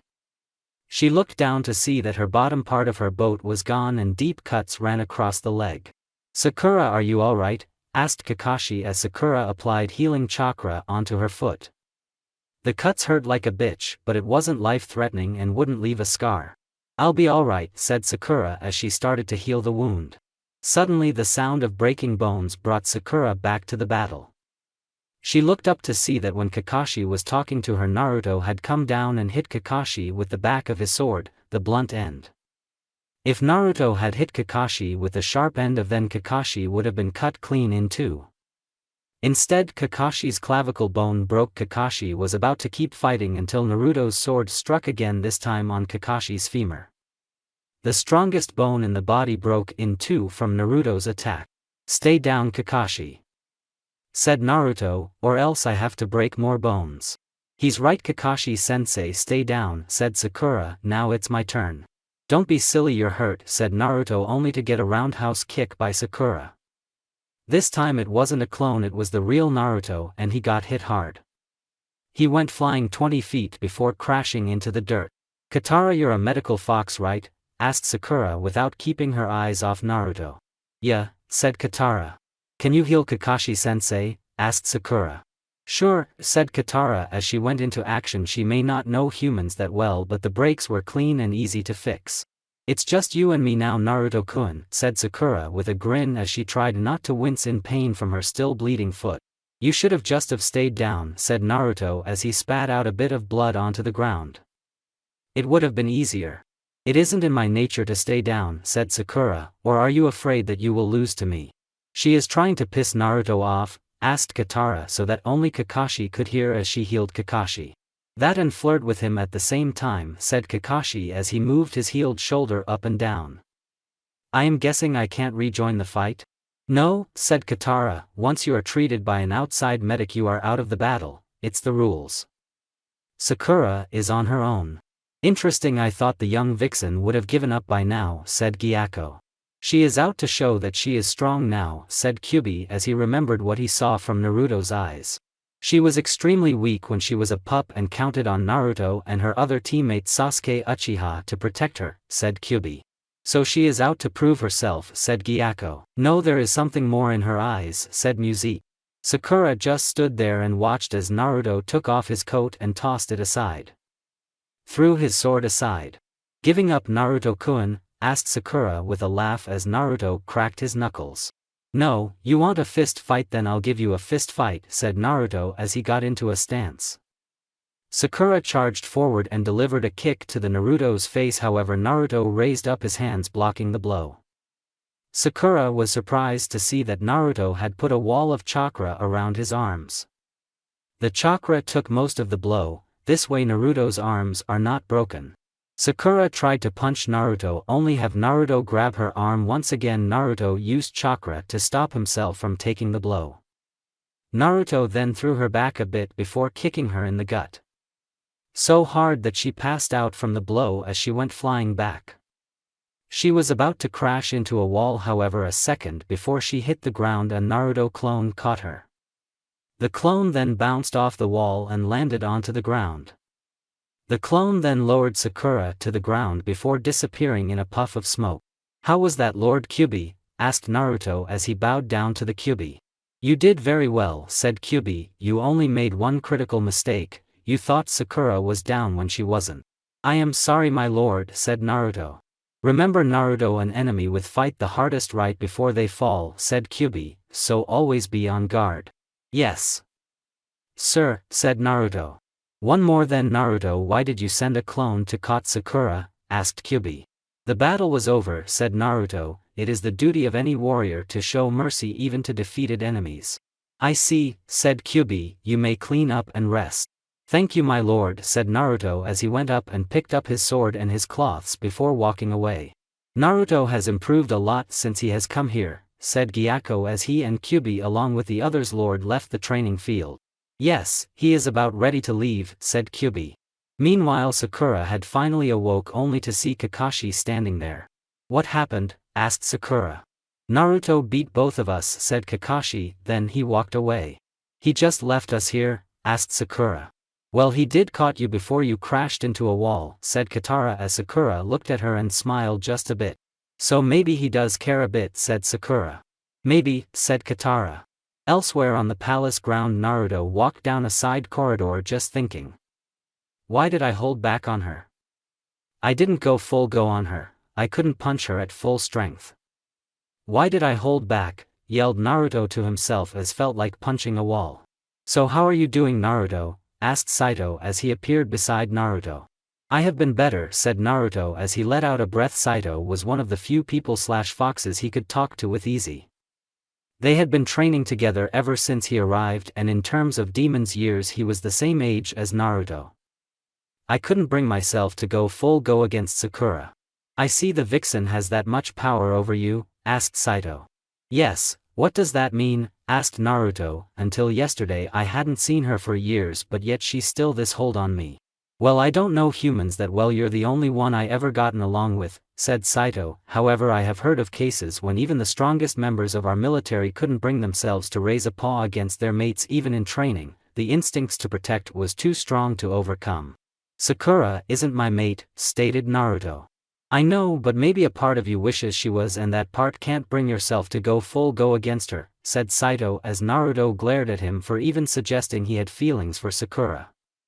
I am not saying I am right, but it is just what I think it is. Well, you're wrong, stated Naruto forcefully. Well then go mediate on it and find your answer and stop bugging me, said Saito. Fine, said Naruto as he stormed off toward his favorite mediation spot. Meanwhile, elsewhere in the world, 2 scouts reported to their leader. Sir, the Kyubi's student Naruto Uzumaki has gotten stronger, said one of the scouts. I see, how strong? Asked their ruler. At least a 3, maybe a 4-tailed fox, said the other scout. That strong? Asked the leader. It is hard to know for sure and I am basing it off what I have seen overall, but yes, said the scout. I see, he may prove a small problem but a problem we can easily fix, said their ruler. How so my lord? Asked another scout. We play the same game as the Kyubi and get a student of my own to counteract Naruto, said the lord, and from the reports I have the perfect person in mind. Who my lord? A young human who already has a summoning contract with our lower cousins, said the lord of the demon snakes Seamus. His name is Sasuke Uchiha. We will find him at once my lord, said the snake scouts. Good, said Lord Seamus as the snake scouts left. Sasuke Uchiha, you may be what I need in order to destroy the Kyubi and the demon foxes. The 5th Hokage of the village hidden in the leaves Tsunade sat behind a desk looking at some paperwork. It was getting late in the evening and even Shizune had gone home. Suddenly she felt another person in the room. All her ninja training told her that she wasn't alone in the room. Who is there? Asked Tsunade as suddenly the lights in the room dimmed until the only source of light was the small desk lamp. Out of the darkness 2 red silted eyes appeared. Hello Lady Hokage, said a voice as an image of Kyubi walked out of the darkness. Ha, Kyubi, said Tsunade trying not to show fear at the most powerful demon lord known to man. I thought it would be good if the 2 of us talked about Naruto away from others, said Kyubi. Then talk, ordered Tsunade. In order to talk about Naruto's new part in the world I need to correct major problems with your knowledge about demons, said Kyubi. I am listening, said Tsunade. First, the other 8-tailed beasts, as you call them, are what you call them, beasts, said Kyubi. They are beasts with little to no culture or anything in the way of civilization. I and my kind are not one of them. They are savages compared to us. I see, said Tsunade. However, they are not a huge part of the world, they are small fries compared to the 6 demon nations, said Kyubi. Demon nations? Asked Tsunade. As we explained to Sakura Haruno and Kakashi Hatake, it is like your ninja nations, said Kyubi. However, each nation is populated by a different summon demon. I see, said Tsunade. Yes, there are the wolves, lions, snakes, sharks, scorpions and the foxes, of course. Of course, said Tsunade as she looked at the Kyubi. Let me guess, these demon nations are divided down the middle 3 on 3? Correct, the wolves, lions and foxes have been in alliance together for over 900 million years, and the snakes, sharks and scorpions have been in one even longer, said Kyubi. This is one thing I don't understand. I have the slug contract, Jiraiya has the toad contract and Orochimaru has the snake, but I know for a fact that our summons were pretty equal in power, said Tsunade, and yet they don't stand a chance against a demon like you, so how can there be a demon snake? The snakes Orochimaru has is a lower class of snakes, not a demon level summon, said Kyubi. They are in a world separate than us and they stay out of our way. That is why when Naruto signed our summoning contract he lost the ability to summon toads. They are a lower summoning group and we don't like to share summons. I see, said Tsunade, that explains why even the toads thought Naruto was dead and they know where all their summons are. Does anyone else have the demon summoning besides Naruto? Asked Tsunade. Unknown, but highly unlikely. I know none in my alliances have summons and the other 3 nations hate humans more than the other demons, said Kyubi. Wait, Naruto had the death god summons, how does that work? Asked Tsunade as the Kyubi grinned. You're smarter than I thought, said Kyubi. See, the death god is a neutral party in the demon world, anyone who signs a demon summon pack can sign with him. He doesn't care what happens as long as he gets souls. The only time he has stopped anything was during the Great Demon War. Demon War? Asked Tsunade. Do you think warfare is just limited to humans? Asked Kyubi. I guess not, said Tsunade. I was but a young 3-tailed demon when the war broke out, said Kyubi. Young? Asked Tsunade. We have a longer lifespan than you humans, but we do age and we can die, said Kyubi. If you compare demon years to human years, Naruto and my son, Saito, are the same age and you and I are about the same age. I see, said Tsunade as she began to wonder about the age difference between father and son. Well, I was just a young 3-tailed when the war broke out, as you can imagine it was bloody, said Kyubi. All wars are bloody, said Tsunade. Yes, the war almost caused the extinction of both sides. That is why the death god stopped the war. He wants people to die, but if everyone dies then he stops getting souls, said Kyubi. However, the ended after I lost my mate to be. You know how that feels, don't you? What? Asked Tsunade. I can see it in your eyes, Tsunade. You lost someone close to you, closer than almost anyone. A future mate, said Kyubi as Tsunade lowered her head as she remembered back to that horrible day almost 30 years ago. To the day after her lover and boyfriend at the time Dan had died. Flashback. No, there is something more in her eyes, said Muzi.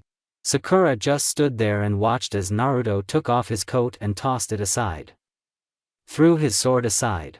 Giving up, Naruto-kun? Asked Sakura with a laugh as Naruto cracked his knuckles. No, you want a fist fight, then I'll give you a fist fight, said Naruto as he got into a stance. Sakura charged forward and delivered a kick to the Naruto's face, however Naruto raised up his hands blocking the blow.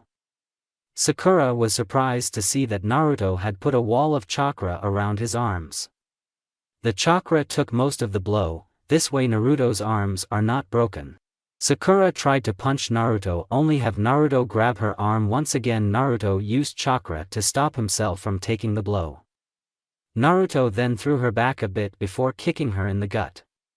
So hard that she passed out from the blow as she went flying back. She was about to crash into a wall, however a second before she hit the ground a Naruto clone caught her. The clone then bounced off the wall and landed onto the ground. The clone then lowered Sakura to the ground before disappearing in a puff of smoke. How was that, Lord Kyubi? Asked Naruto as he bowed down to the Kyubi. You did very well, said Kyubi. You only made one critical mistake. You thought Sakura was down when she wasn't. I am sorry my lord, said Naruto. Remember Naruto, an enemy with fight the hardest right before they fall, said Kyubi, so always be on guard. Yes, sir, said Naruto. One more then, Naruto, why did you send a clone to Kot Sakura? Asked Kyubi. The battle was over, said Naruto. It is the duty of any warrior to show mercy even to defeated enemies. I see, said Kyubi, you may clean up and rest. Thank you my lord, said Naruto as he went up and picked up his sword and his cloths before walking away. Naruto has improved a lot since he has come here, said Gyako as he and Kyubi along with the others lord left the training field. Yes, he is about ready to leave, said Kyubi. Meanwhile Sakura had finally awoke only to see Kakashi standing there. What happened? Asked Sakura. Naruto beat both of us, said Kakashi, then he walked away. He just left us here? Asked Sakura. Well, he did caught you before you crashed into a wall, said Katara as Sakura looked at her and smiled just a bit. So maybe he does care a bit, said Sakura. Maybe, said Katara. Elsewhere on the palace ground Naruto walked down a side corridor just thinking. Why did I hold back on her? I didn't go full go on her, I couldn't punch her at full strength. Why did I hold back? Yelled Naruto to himself as felt like punching a wall. So how are you doing Naruto? Asked Saito as he appeared beside Naruto. I have been better, said Naruto as he let out a breath. Saito was one of the few people/foxes he could talk to with easy. They had been training together ever since he arrived, and in terms of demon's years he was the same age as Naruto. I couldn't bring myself to go full go against Sakura. I see the vixen has that much power over you? Asked Saito. Yes, what does that mean? Asked Naruto. Until yesterday I hadn't seen her for years, but yet she's still this hold on me. Well, I don't know humans that well, you're the only one I ever gotten along with, said Saito. However, I have heard of cases when even the strongest members of our military couldn't bring themselves to raise a paw against their mates even in training. The instincts to protect was too strong to overcome. Sakura isn't my mate, stated Naruto. I know, but maybe a part of you wishes she was, and that part can't bring yourself to go full go against her, said Saito as Naruto glared at him for even suggesting he had feelings for Sakura. I am not saying I am right, but it is just what I think it is. Well, you're wrong, stated Naruto forcefully. Well, then go meditate on it and find your answer and stop bugging me, said Saito. Fine, said Naruto as he stormed off toward his favorite mediation spot. Meanwhile, elsewhere in the world, 2 scouts reported to their leader. Sir, the Kyubi's student Naruto Uzumaki has gotten stronger, said one of the scouts. I see, how strong? Asked their ruler. At least a 3, maybe a 4-tailed fox, said the other scout. That strong? Asked the leader. It is hard to know for sure, and I am basing it off what I have seen overall, but yes, said the scout. I see, he may prove a small problem, but a problem we can easily fix, said their ruler. How so, my lord? Asked another scout. We pay the same game as the Kyubi and get a student of my own to counteract Naruto, said the lord, and from the reports I have the perfect person in mind. Who, my lord? A young human who already has a summoning contract with our lower cousins, said the lord of the demon snakes Seamus. His name is Sasuke Uchiha. We will find him at once, my lord, said the snake scouts. Good, said Lord Seamus as the snake scouts left. Sasuke Uchiha, you may be what I need in order to destroy the Kyubi and the demon foxes. The 5th Hokage of the village hidden in the leaves, Tsunade, sat behind a desk looking at some paperwork. It was getting late in the evening and even Shizune had gone home. Suddenly she felt another person in the room. All her ninja training told her that she wasn't alone in the room. Who is there? Asked Tsunade as suddenly the lights in the room dimmed until the only source of light was the small desk lamp. Out of the darkness 2 red silted eyes appeared. Hello, Lady Hokage, said a voice as an image of Kyubi walked out of the darkness. Ha, Kyubi, said Tsunade, trying not to show fear at the most powerful demon lord known to man. I thought it would be good if the 2 of us talked about Naruto away from others, said Kyubi. Then talk, ordered Tsunade. In order to talk about Naruto's new part in the world, I need to correct major problems with your knowledge about demons, said Kyubi. I am listening, said Tsunade. First, the other 8-tailed beasts, as you call them, are what you call them, beasts, said Kyubi. They are beasts with little to no culture or anything in the way of civilization. I and my kind are not one of them. They are savages compared to us. I see, said Tsunade. However, they are not a huge part of the world, they are small fries compared to the 6 demon nations, said Kyubi. Demon nations? Asked Tsunade. As we explained to Sakura Haruno and Kakashi Hatake, it is like your ninja nations, said Kyubi, however each nation is populated by a different summon demon. I see, said Tsunade. Yes, there are the wolves, lions, snakes, sharks, scorpions and the foxes of course. Of course, said Tsunade as she looked at the Kyubi, let me guess these demon nations are divided down the middle 3 on 3? Correct, the wolves, lions and foxes have been in alliance together for over 900 million years and the snakes, sharks and scorpions have been in one even longer, said Kyubi. This is one thing I don't understand. I have the slug contract, Jiraiya has the toad contract and Orochimaru has the snake, but I know for a fact that our summons were pretty equal in power, said Tsunade, and yet they don't stand a chance against a demon like you, so how can there be a demon snake? The snakes Orochimaru has is a lower class of snakes, not a demon level summon, said Kyubi, they are in a world separate than us and they stay out of our way. That is why when Naruto signed our summoning contract he lost the ability to summon toads, they are a lower summoning group and we don't like to share summons. I see, said Tsunade, that explains why even the toads thought Naruto was dead and they know where all their summons are. Does anyone else have the demon summoning besides Naruto? Asked Tsunade. Unknown but highly unlikely. I know none in my alliances have summons and the other 3 nations hate humans more than the other demons, said Kyubi. Wait, Naruto had the death god summons, how does that work? Asked Tsunade as the Kyubi grinned. You're smarter than I thought, said Kyubi. See, the death god is a neutral party in the demon world, anyone who signs a demon summon pack can sign with him. He doesn't care what happens as long as he gets souls. The only time he has stopped anything was during the Great Demon War. Demon War? Asked Tsunade. Do you think warfare is just limited to humans? Asked Kyubi. I guess not, said Tsunade. I was but a young 3-tailed demon when the war broke out, said Kyubi. Young? Asked Tsunade. We have a longer lifespan than you humans, but we do age and we can die, said Kyubi. If you compare demon years to human years, Naruto and my son, Saito are the same age and you and I are about the same age. I see, said Tsunade as she began to wonder about the age difference between father and son. Well, I was just a young 3-tailed when the war broke out, as you can imagine it was bloody, said Kyubi. All wars are bloody, said Tsunade. Yes, the war almost caused the extinction of both sides. That is why the death god stopped the war. He wants people to die, but if everyone dies then he stops getting souls, said Kyubi. However, the ended after I lost my mate to be. You know how that feels, don't you? What? Asked Tsunade. I can see it in your eyes, Tsunade. You lost someone close to you, closer than almost anyone. A future mate, said Kyubi as Tsunade lowered her head as she remembered back to that horrible day almost 30 years ago. To the day after her lover and boyfriend at the time Dan had died. Flashback. What the hell was I thinking last night, thought Naruto. I should have just left and refused to talk to her, but no, I just had to talk to her. I just had to open up to her. Maybe Saito was right and I do consider her to be my mate. No, Sakura's heart belongs to Sasuke, it always will, said Naruto to himself as he made another turn. There is no reason why she would like me. I am a poor person, I am not rich like Sasuke. I don't look as good as him, I am not as strong as him, I am dead last, he is the top of the class.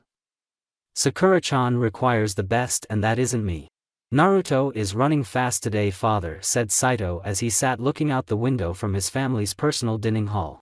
Yes, said Kyubi as he finished his breakfast, he is working though some emotions.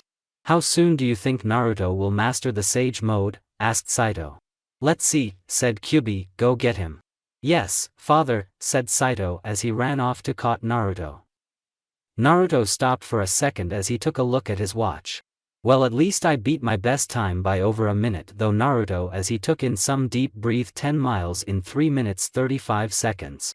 Well, I say one thing, when you're pissed you can do some amazing things, said Saito as he appeared beside Naruto. What is it, Saito? Asked Naruto as he put his hands on top of his head so he could breathe deeply. My father requires you, said Saito. Alright, said Naruto as he and Saito headed off to the Kyuubi's personal training area. A moment later Naruto and Saito stood in front of the Kyuubi. You wanted me, sir, said Naruto. I want to see if you have progressed in your mastering of the Sage Mode, said Kyuubi. I think I have gotten most of it down now but not totally, said Naruto. What seems to be the problem? Asked Saito. Let me show you, said Naruto as he formed a chakra channeling hand sign. As red chakra started dancing around him. So far so good, said Saito as pieces of Naruto's flesh started to fall off as his sage form started to form. Across the compound Sakura and Kakashi could actually feel the ground start to shake. What is going on? Asked Sakura. Unknown to her the source was Naruto's chakra spiking. Almost there, said Saito as Naruto's eyes turned red for a second before back to their normal blue, only they were silted. The chakra began to leave out as Naruto stopped turning and he entered Sage Mode. You did it, said Saito. Wait, said the Kyuubi as Naruto's chakra leave started to go down extremely fast and he left Stage Mode. There, said Naruto, I can enter Stage Mode but I can't sustain it yet. It's chakra, said Kyuubi, you have mastered the collection of chakra but stabilizing what you collect is just out of reach. That is what I figured, said Naruto as he looked down at his body, at least it doesn't hurt my body when I turn. Yeah, it used to burn you going into that form, said Saito. You are close, within days of mastering if you push yourself like you normally do, said Kyuubi. I will begin at once, said Naruto as he turned and started to walk away. No, said Kyuubi as Naruto turned and looked at the demon fox. You need to work on your teamwork with humans so I want you to work with Kakashi and Sakura. Said the Kyuubi. Yes, sir, said Naruto knowing that there was no point in arguing with the Kyuubi. Okay, it stopped, said Kakashi. But what was that? Asked Sakura. Oh, that was Naruto, said Katara as she poked her head into the room. What? Asked Sakura. That was him entering Sage Mode, he must be getting close if he made the ground shake like that, said Katara. But not far enough, said Naruto as he and Saito entered the room. I still need to master stabilizing the chakra. I see, said Katara, and Lord Kyuubi has ordered you to train with the humans. Yes, said Naruto as he looked at Sakura and Kakashi, be ready in 10 minutes. I am ready now, said Sakura. I need to get some stuff from my room, you two go ahead, said Kakashi as Naruto and Sakura walked out toward the small training field attached to the house. You don't need anything, do you? Asked Saito. You're just trying to give Naruto and Sakura some alone time. Well, said Kakashi as he reached back and pulled out his book, I need to finish this book. Meanwhile outside in the training field Naruto and Sakura turned and faced each other. So how do you want to do this? Asked Naruto only to have Sakura grin a bit. No justice no weapons hand-to-hand combat, said Sakura. Alright, said Naruto as he turned and placed his sword and cloak aside leaving him a black pants and a thin gray shirt. I guess if yesterday proved anything it is that I need to work some on my hand-to-hand combat. Also I can show you my strength, thought Sakura as she put on her gloves, also we will be very close. You ready, Sakura? Asked Naruto. Bring it, Naruto-kun, said Sakura as Naruto bolted across the ground faster than Sakura ever dreamed possible. However, a second before impact Sakura raised her hand and caught the punch. Naruto's eyes widened, he hadn't expected her to caught the punch. Sakura grinned as she pulled back her own fist and sent it flying. Instead of caught it, Naruto ducked under it. Then he used his free hand and grabbed the back of Sakura's shirt. Then in one quick movement he flipped her over his back and sent her flying toward the ground. However, Sakura responded because the moment she hit the ground she whipped her leg around taking out Naruto's footing, causing him to fall on top of Sakura. Sakura had to fight down a blush as she noticed that Naruto was now partly on top of her. However, there was no time for blushing for Naruto as he jumped off Sakura and landed a few feet away. Sakura got up on a knee as she looked at Naruto, he had a slight blush on him. Something wrong, Naruto-kun? Asked Sakura. She will not get the better of me, thought Naruto as he bolted across the training field again, and this time Sakura wasn't ready. He delivered his knee right into Sakura's chin, blood started to pour out of the edges of her mouth as she went flying back into the dirt. Is something wrong, Sakura? Asked Naruto as Sakura slowly got onto her knees spitting out some blood.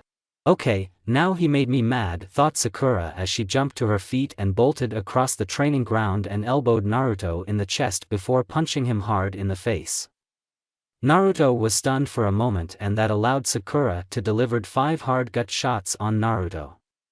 For the 6th shot she pulled back and delivered one extremely hard shot to his gut.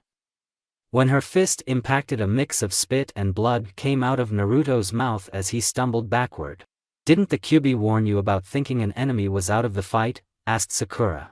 "Yeah, and you should listen to him too," said Naruto as suddenly he bolted across the area and kicked Sakura in the face, so hard that she lifted off the ground. Then he reached up to grab her and slam her down onto his knee. "Naruto, stop," ordered Kakashi before Naruto could do anything else to Sakura, who just flew to the ground, bouncing 2 times before stopping. "Fine," said Naruto as he looked at Sakura. Blood was pouring out of her nose and sides of her mouth. She was also a little unstable on her feet. "At least I showed her," thought Naruto, until he started to feel his stomach and chest again. He knew he would have a massive bruise in the morning even with the healing power he got as part of the deal with the Kyuubi. God damn, that fucking hurt. She is not the same weak Sakura-chan that she was when we were genin. I hope I didn't hurt her. "Sakura, go rest, let Naruto and I work," said Kakashi. "Okay," said Sakura as she applied healing chakra to her face as she walked inside and sat down in a small living room. "Why does Naruto-kun did that? Does he not care about me?" asked Sakura out loud. "I know that training is supposed to be hard, but not like this. The point is to get better, not beat each other up. I need find a way to get Naruto to love me again." "I knew it," said a voice as Sakura looked over the couch to see Katara standing there. "You love Naruto." "Crap," said Sakura. "Well, today is your lucky day, Sakura. I am willing to help you win the young man's heart," said Katara. "I don't think you will be much help to me," said Sakura. "He must not care that much about me after what he did today." "He cares," said Katara as Sakura looked at her, "and he hates himself for letting you in. You're winning his heart, and that tough male side of him doesn't want to admit it." "Makes sense," said inner Sakura. "Naruto-kun is pissed because we are winning the fight for his heart. Besides, who has been around Naruto all these years? Who knows how he has changed?" asked Katara. "Face it, young vixen, you need me." "She is right, and we need to get Naruto-kun back before Hinata or some other bitch tries to take him away when he comes back to the village," said inner Sakura. "Okay, what do you suggest?" asked Sakura. "Every vixen has their charm, even you. We just need to find something that will make Naruto's emotional walls come crashing down," said Katara. "But you said it yourself, I don't look as good as the other girls," said Sakura sadly. "Every male is attracted to different things. We just need to find out what Naruto likes in a vixen and make that stand out in you," said Katara. "That will get him interested, and then you can build from there." "What does Naruto-kun like?" asked Sakura. "What do all males like in a vixen?" "It's on their minds 24 hours a day," asked Katara. "They love sex, so make yourself look sexy." Meanwhile, out in the real world, Sasuke Uchiha stood in the early morning sunlight. In front of him stood a white-skinned man. "It is time to test your skills," said Orochimaru. "How so?" asked Sasuke. "Are you my opponent?" "Heavens no," laughed Orochimaru as 1,000 ninjas appeared out of a nearby woods. Sasuke didn't even blink. "Ah, what power you must have to face 1,000 enemies and not even blink." With that, he disappeared from the battlefield as the soldiers charged forward to kill Sasuke, but it was pointless as Sasuke began cutting them down with ease. "Amazing," said Orochimaru. "He will make the perfect vessel." "Yes, my lord," said Kabuto. Unknown to them, another pair of eyes was on Sasuke, and these were not human. "Yes, he is perfect," hissed the scout snake as he prepared to make his move.